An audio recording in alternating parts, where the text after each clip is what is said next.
In my ninth grade theology class, we focus a lot on the seemingly backwards nature of the kingdom of God.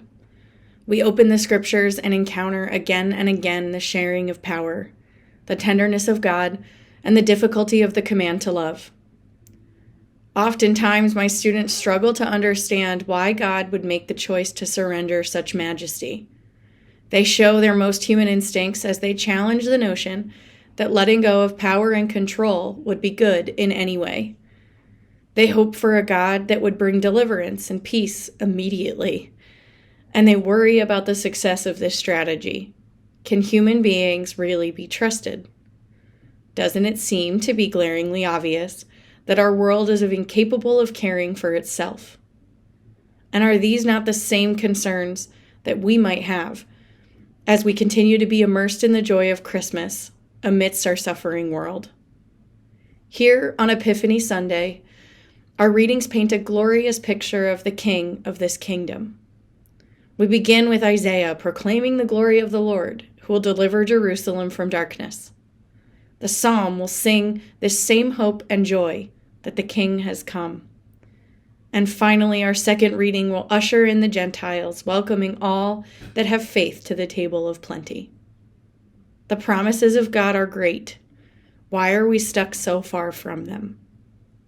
Our world is marked by terrible suffering. War and genocide are used to maintain power and control.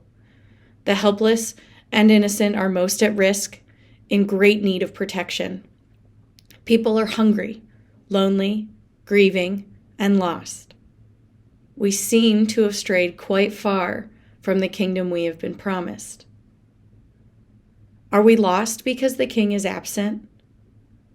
Or because we are trying to be the King, with all power and control, rather than being open to the ways in which we might be called to serve? Why our readings throughout the Christmas season are reminding us of the humility of the Holy Family and the sanctity of this infant child, are we really attuned to what this coming means? Are we ready for what this might ask of us? This year, when I read of Herod's worries and the Magi's gratitude in response to the Holy Family's vulnerability, I wonder what our world might look like if we acted more like the Magi and less like Herod. What if we worked diligently to search for the sacred? What if we approached the meek with great gifts of honor and praise? What if we refused to bend to power and violence and instead fought ardently for the protection of the innocent? I hope that this Epiphany we might recognize anew that our God is one who calls us to compassionate action, and that we might join in the process of making the kingdom of God more present in our world.